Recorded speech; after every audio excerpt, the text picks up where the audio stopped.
Ganda ng ngiti natin, Bianca. Ano meron? May number na ako ng crush ko. Well, Yup. paano mo nakuha? BDO yata to. I find ways, ganon. Oh, selos ka? Ako? Magsaselos? Kahit may expire pa yung SIM card ng crush mo, never ako magsaselos. Hindi nga kita gusto eh. Happy-happy ka pa na nakuha mo number niya. Eh, hindi ka naman nare-replyan nun. Dami mo naman sinabi.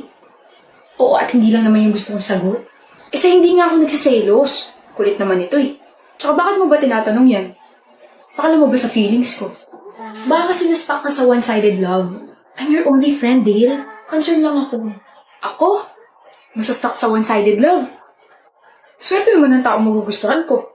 I know, right? Maalaga ka. Gwapo. Pogi. Gwapo. Pogi ulit.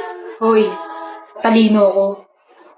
Minsan kasama ako sa top 5. Madalas nga lang patapon. Okay lang yan. Rest in peace na sa namayapa mong grades. Bahala ka nga, Bianca. Pero alam mo, kaugali mo yung crush ko. Baka crush mo. Anong ikaw? Ang kapal naman ng mukha mo. Ikaw? Magiging crush ko? Pwede. Hoy, Bianca. Wala ako sa mood makipagbiruan ha. Ayusin mo yung mga pinagsasabi mo at baka mauto ako. Kapag ba tinext kita, re-replyan mo ako? Oo naman. Eh bakit sabi mo kanina hindi ako re-replyan ng crush ko? Eh kasi nga, Ano? Teka. Naguluhan ako bigla. nagpalit ka ng number, di ba? Ni-blackmail ko yung kapatid mo para makuha ko. Kasi nga, BDO ako. I find ways. Bianca, Yes, my lovey-dovey crush. gusto mo bang makutos? Hindi nga talaga ako nakikipagbiruan. Ako ba talaga gusto mo? Weh, may trust issues ka ba, ha? Gusto mo ba ako na yung mandigaw para maniwala ka? Bianca! Ano? Ba't ka sumisigaw? Gusto kita. Dale! Ano? Gusto rin kita. Bianca! Ano na naman? Kinikilig ako. Ako rin kinikilig. Liligawan na kita. Bahala ka dyan. Sasagutin na kita, bahala ka dyan.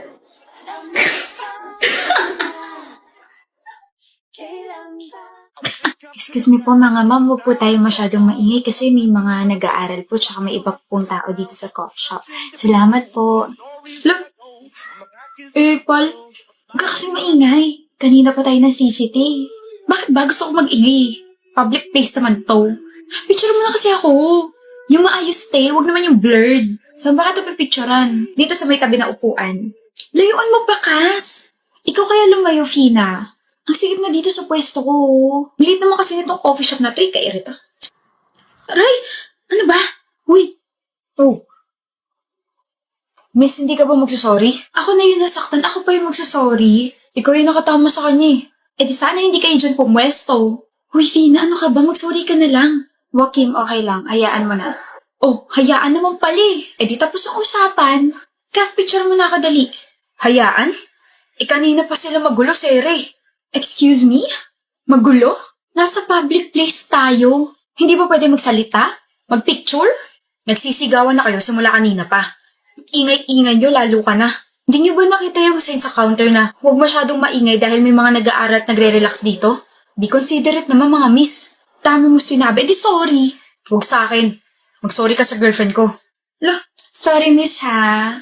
Next time kasi huwag ka dyan umupo para hindi ka natatamaan. At saka sa mga nandito, kung ayaw nyo sa maingay, edi sana nagdala kayo ng pantakip sa tenga nyo.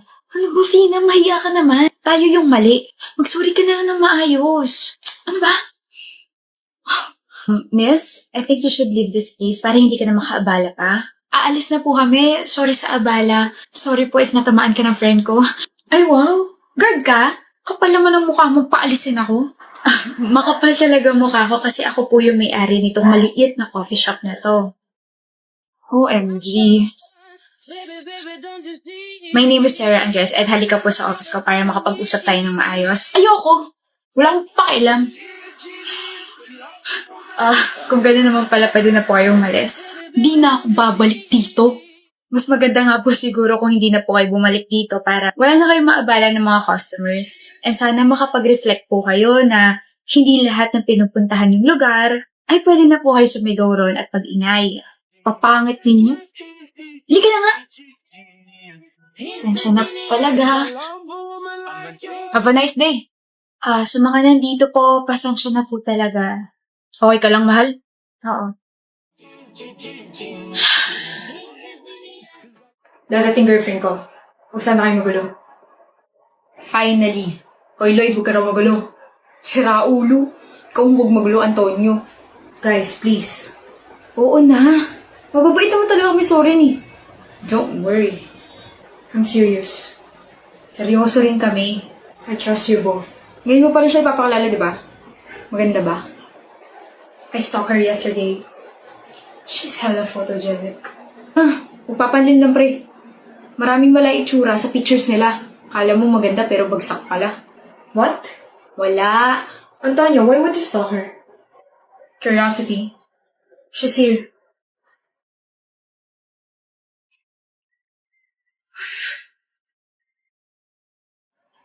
I'm Lou. Nice to meet you all. What's up? I'm Lloyd. Antonio. 7 out of 10. 8 out of 10. Guys, do you need something? Water.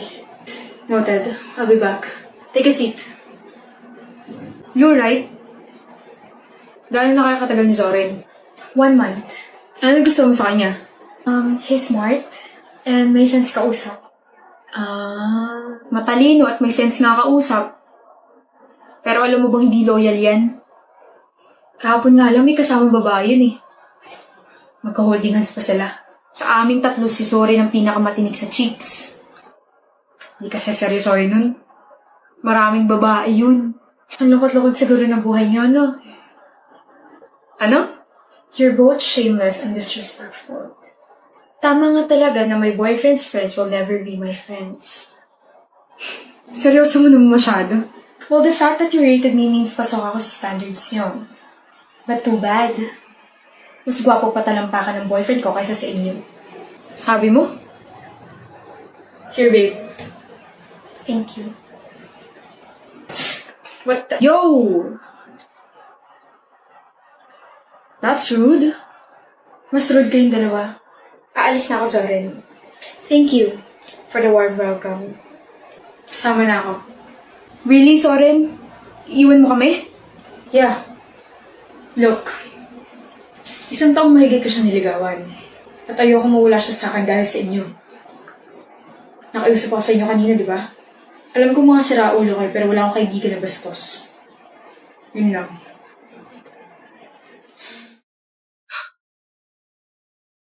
Hey, Stella! Crush kita, Stella! Ang ganda mo! Sino yun? Si Prince. Mag-ingat ka dun kasi sabi malandi daw yun eh. Hi, Stella! Mas maganda ka pa sa umaga ko. Kulit mo talaga! Kukulitin kita hanggang sa magkagusto ka sa akin. High school pa lang tayo!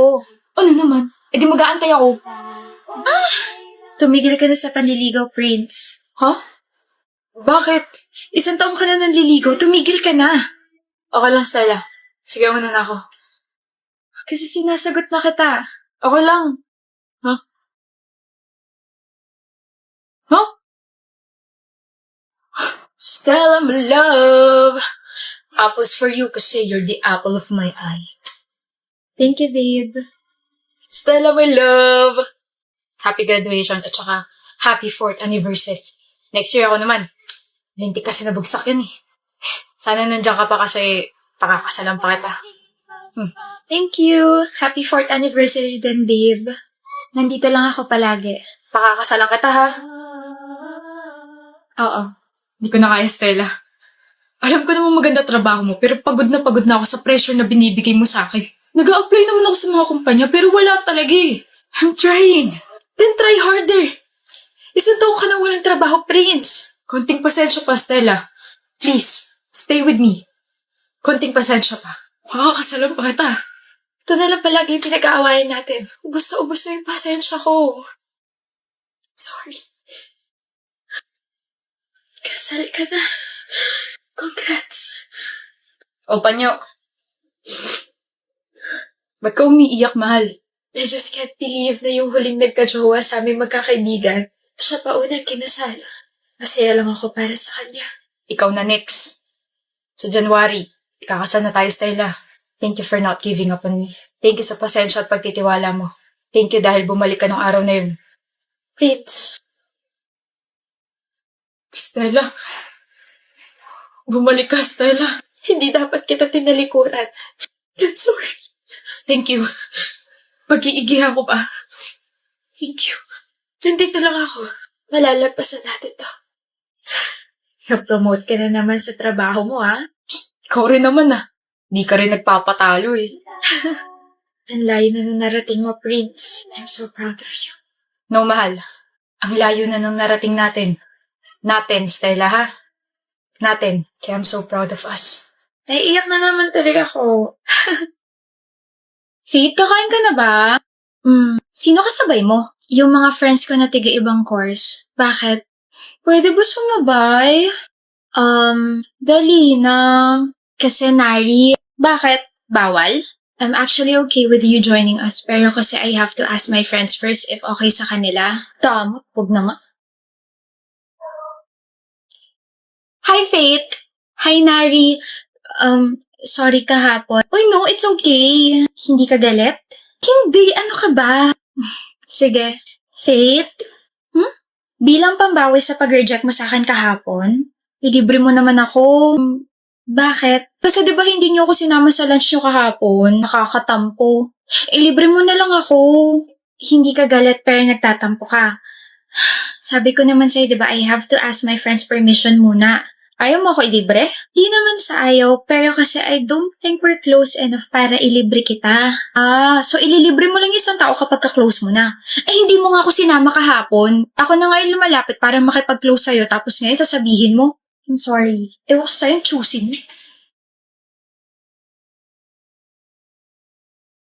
Kakainis. Init na naman ang ulo mo, Nari. Ito kasing si Faith, damot. Yung pinakatahimik at pinakamabait na kablock natin? Madamot? Sigurado ko ba si Faith yan? Mabait? Hindi naman mabait yan eh. Lumabas na yung tunay niyang ugali. Bakit ano nangyari? Dalawa kasi yung nangyari. Una, gusto ko sumabay sa kanya kahapon sa lunch pero kasama niya pala yung mga friends niya tiga-ibang course. Tapos syempre, nagtanong ako kung pwede ba sumama, ganun-ganun. Sabi ba naman, tatanungin niya muna yung mga friends niya kung pwede. Tapos ito pa, kanina lang to nangyari ha. Sabi ko, bilang pambawi sa ginawa niyang pag-reject sa akin kahapon, kailangan niya akong ilibre. Sabi ba naman, hindi kami ganun ka-close para ilibre niya ako? Pangit na ugali. Diba, nakakala talaga siya. No, Nari, I mean, sino ka ba para ilibre niya? Ano? Tama naman siya eh. Hindi kayo close para ilibre ka niya. Ang kapal naman ng mukha mo, te. Oo nga, hindi ka ba nakakaramdam ng hiya tapos ngayon kung ano-ano yung mga pinagsasabi mo tungkol sa kanya? What about yung pagtanggi niya sa akin kahapon? Ay nako, hindi ka kilala ng mga friends niya. They have plans tapos bigla kang susulpot doon? O sige ganito, okay lang kay Faith na sumabay ka sa kanila. Pero hindi mo ba naisip na baka maging uncomfy yung mga friends ni Faith lalo na at hindi ka naman nila kilala? Kinakampihan niyo ba siya? Oo, Nari. Kasi sa ugali mo ngayon, ang pangit-pangit mo ka-banding. Hindi ka lang napagbigyan tapos sisiraan mo agad yung tao? But we're friends. Kaibigan mo nga kami. Kaibigan mo kami na hindi tinotolerate yung ganyang pag-uugali mo. Tara na nga. Ay, nako. Di kampihan niyo siya. Pag-plastic niyo.